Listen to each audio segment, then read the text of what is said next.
Once upon a time, there lived a young woman whose name was Teju. She was only 22 years old.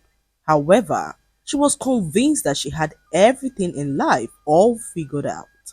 No matter how many times her mother warned her about the dangers of the city, Teju never listened to her. Rather, she went on to do the things that her mother had warned her about. Teju believed that she was an adult, capable of making her own decisions. Although this was true to an extent, Teju had a way of making careless decisions that got her into so much trouble. One Friday evening, whilst her mother was preparing dinner in the kitchen, Teju received a text message from her friend Ai about a big party which was happening that night. It was a very big party where the high and mighty in the state would all be in attendance, and Teju could not miss such a party. She rushed into her room and slipped into a short dress, not caring that the party was at night. Her mother had warned her severally not to go out at night, but Teju, being the stubborn girl that she was, paid no mind to her mother's warnings. She snuck out of the house, trying to avoid any form of confrontation with her mother. Her friend Ai called her repeatedly on the phone, revealing that the party was about to begin, and Teju, filled with so much tension, decided to grab a taxi by the roadside. She could not miss out on this party, knowing the caliber of people that would be in attendance. So she got into the taxi and headed straight for the venue. A few minutes later, Teju realized that the driver was going in a different direction. She tried to get his attention, but the driver ignored her completely and began to accelerate at a ridiculous speed. Teju screamed out at the top of her voice, calling for help, but the driver increased the volume of his music. Teju watched as the blaring music drowned out her cries. Her heart pounded in her chest as she reached out for her phone to make a call. But before she could dial a number, the driver reached back and snatched the phone from her hands. "Sit still and don't make a sound," the driver said out angrily, his voice sending chills down her spine. Teju's stomach clenched in fear as she watched her life flash before her eyes. She realized in that moment that she had made the worst mistake of her life. Her mother's warnings echoed in her mind, but stubbornness had pushed her into the trouble that she now found herself. Teju looked out of the window and noticed that they were on a very lonely road. Panic surged through her veins as she pushed open the car door and jumped out of the car, hitting the ground hard as she rolled over the rough gravel, pain shooting through her entire body. The moment she stopped rolling, she forced herself up, despite the stinging pain in her knees and elbows. Her short dress was torn, and blood trickled down her leg as she limped her way down the road. The driver slammed on the brakes of his car and cursed loudly. Teju did not wait to see what he would do next. She picked herself up from the ground and began to run as fast as her legs could carry her. After a few minutes, she ran into a young woman who stopped her car to give her a lift.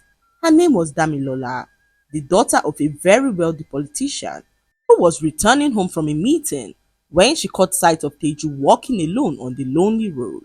"Where are you going to all alone?" she asked Teju, who narrated the entire story to her. Damilola was so bitter to hear what had happened. She rushed Teju to the hospital, seeing all the bruises that she had sustained from the fall. At the hospital, Teju was treated for her injuries, and Damilola stayed by her side the entire time. Teju was so grateful to Damilola for saving her life when she had no one else to turn to. From that moment on, they became best of friends. Damilola introduced Teju to her glamorous world of wealth and influence. She took her to exclusive parties, introduced her to rich and powerful people, and showered her with expensive gifts. Teju was in awe of Damilola's lifestyle and desperately wanted to belong. However, her mother was not pleased. "I don't like that girl," her mother said one evening as Teju got ready for another outing. "There's something about her that doesn't sit right with me. Stay away from her," she said to Teju, who scoffed. "Mama, you always find a way to hate on my friends. Just because you've never been around real power in your life does not mean that you should sabotage my own chances. Damilola is the only bridge that we have to actual wealth, and instead of your usual bitterness, you should be thanking her for this privilege. Teju said to her mother, whose heart shattered at her daughter's words, but she swallowed her pain in silence. All she could do was lift her eyes to the heavens and pray.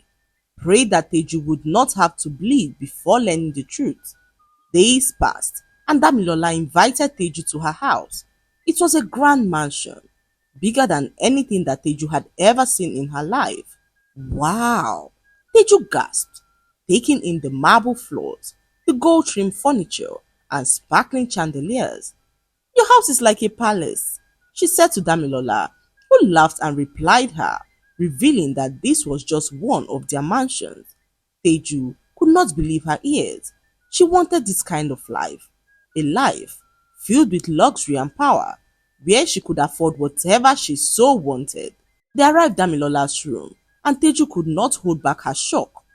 Damilola had hundreds of wigs lined up in her bedroom, expensive wigs that Teju could only dream of owning.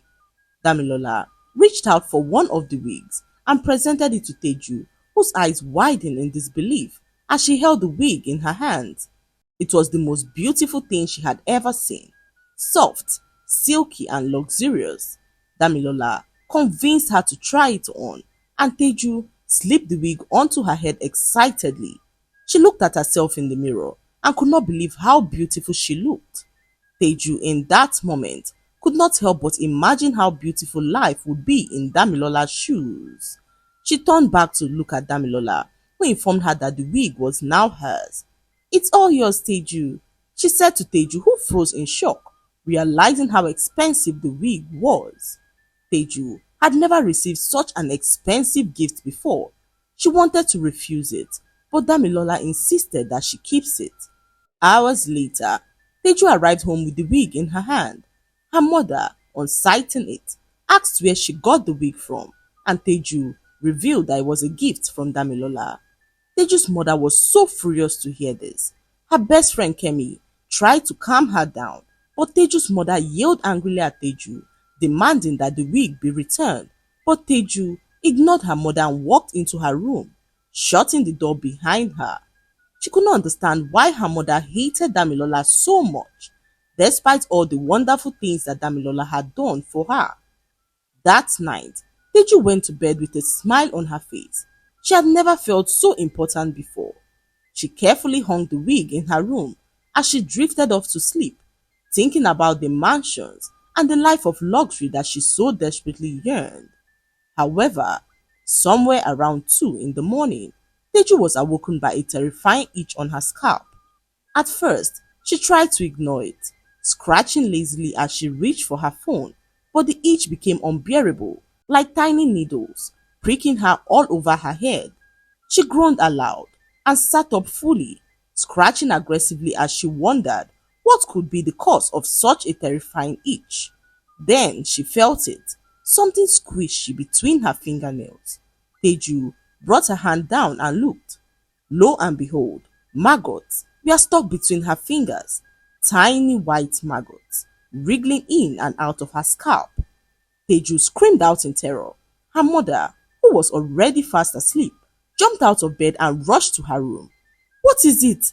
She asked Teju, whose hand shook in terror as she pointed at her hair. Her mother gasped as she saw the maggots crawling through her daughter's scalp. Blood of Jesus! She cried as she grabbed the scarf and tried to wipe the maggots away from her daughter's head. Teju could feel her world collapse before her eyes. The more they tried to get rid of the maggots, the more maggots oozed out of her scalp. Her mother screamed out for help, and soon neighbors gathered, watching in horror as Teju pleaded for someone to save her. She was rushed to several hospitals, but there was no medical explanation for her condition. Nothing they did was able to kill or stop the maggots from growing. Her once beautiful face became swollen and her eyes were bloodshot from sleepless nights. Teju's mother, overwhelmed with grief and desperation, finally decided to take a bold step. We are going to church, she said firmly to Teju, whose scalp was now covered with maggots. God will heal you, my daughter.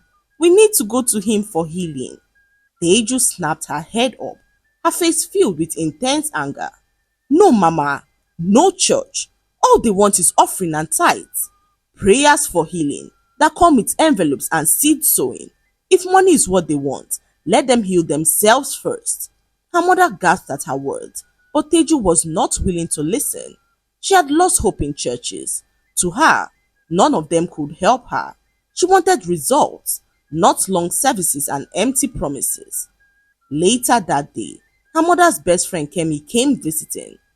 After seeing the state Teju was in, she suggested that they go see a spiritualist who was known for her great powers.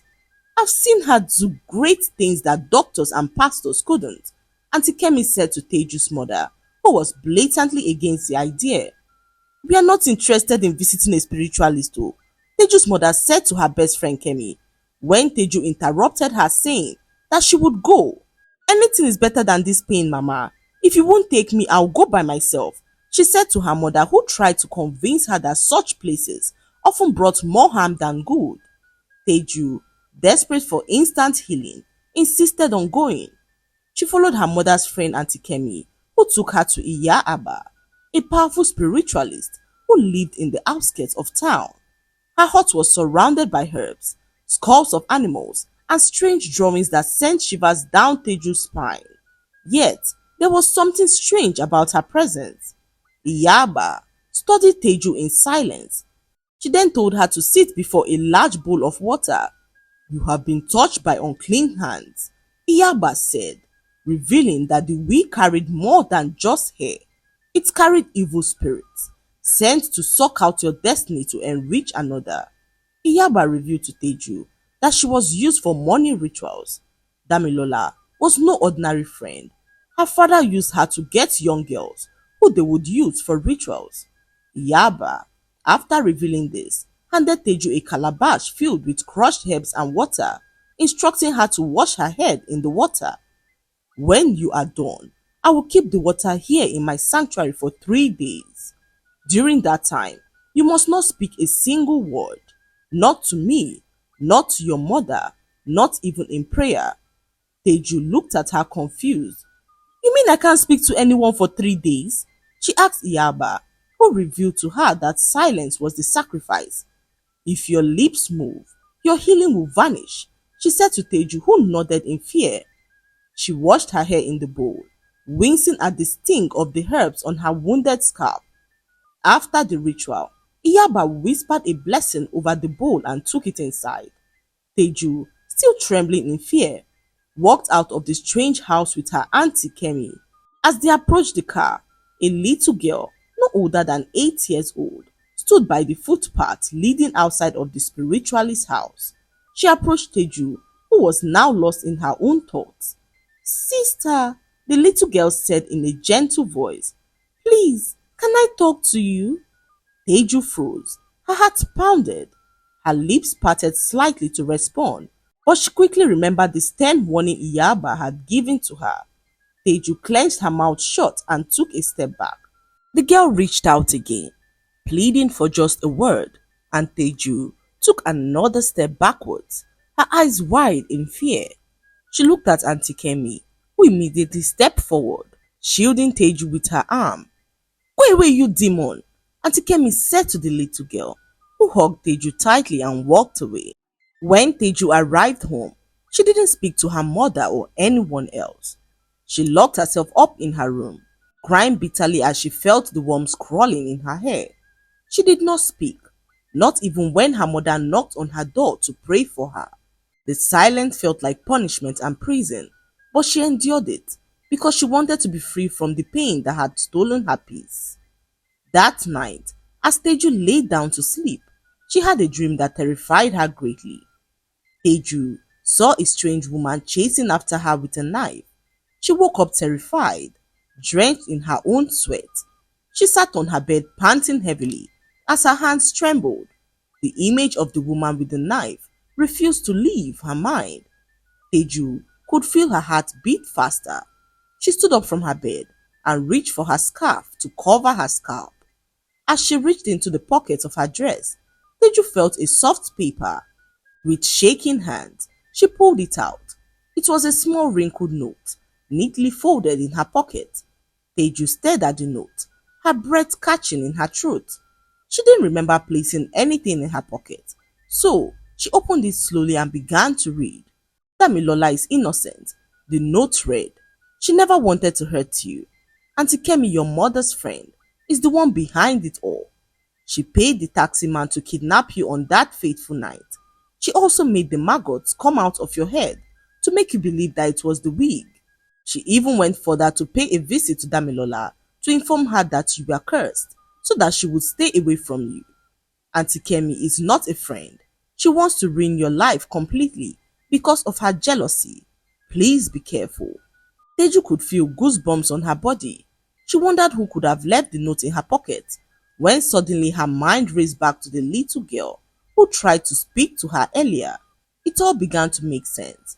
The way Auntie Kemi insisted on taking her to the spiritualist, the way she shouted at the little girl, and now the dream. Teju could not believe it. She had blamed Damilola, believing that she was the one behind all that was happening to her. She sat on her bed, clutching the note in her hand as she sobbed uncontrollably. She had pushed away the one person who had truly cared for her and kept her enemy close.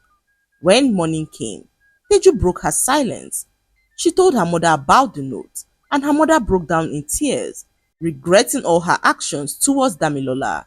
A while ago, Teju's mother had a dream where she saw an evil being forcing a wig on her daughter's head. So, when Damilola gifted her daughter the wig, she concluded that Damilola was evil, not knowing that it was her friend Kemi who, through diabolical means, cursed her daughter to make them suffer. Teju in that moment pleaded with her mother to take her to a church, and without wasting any time, her mother agreed and took her to a church which was a short distance from their home. The pastor, after listening to their story, stretched out his hand and began to pray for Teju, who felt an instant relief from the worms that had tormented her for weeks. However, far away from the church, in Auntie Kemi's house, something terrible happened. Kemi, who had been peacefully sipping her tea in her living room, suddenly dropped the cup and screamed out in pain. She stumbled to the mirror, and to her horror, she saw the maggots pouring out of her scalp, just like they had once done to Teju. "No! No!" she screamed, slapping her head wildly. Her neighbors rushed in, only to find her rolling on the floor, scratching, screaming and begging for help as the worms burrowed deeper into her skin. It was clear that the evil had backfired. Teju received her healing, whilst Auntie Kemi suffered the consequences of her evil. From that day on, Teju learned to listen to her mother, who had always tried to protect her, even when she didn't understand why. She tried to reach out to Damilola, who she was told had left the country for her education. Teju spent years healing. She became more prayerful, more discerning, and more grounded. She no longer sought validation in luxury or attention. She now knew the dangers of jumping into hasty conclusions. Auntie Kemi was never seen again. Some said she was taken to a mental institution. Others believe her condition could not be cured, as the spiritual worms never stopped eating into her mind. It was as though everything she had planned for Teju had returned to her sevenfold. As for Teju, her story became a warning to other girls in the community to be careful of the people they trust, and that sometimes the devil wears a friendly face. The lesson to be learned from these stories is that we must listen to the wise counsel of those who genuinely care for us, especially our parents, as their warnings often come from a place of love and protection. Desperation should never lead us to seek help from ungodly or harmful places, and discernment is essential in recognizing true intentions. Above all, humility, prayer, and obedience can lead to healing, whilst pride and stubbornness can open doors to destruction. I hope you enjoyed the story.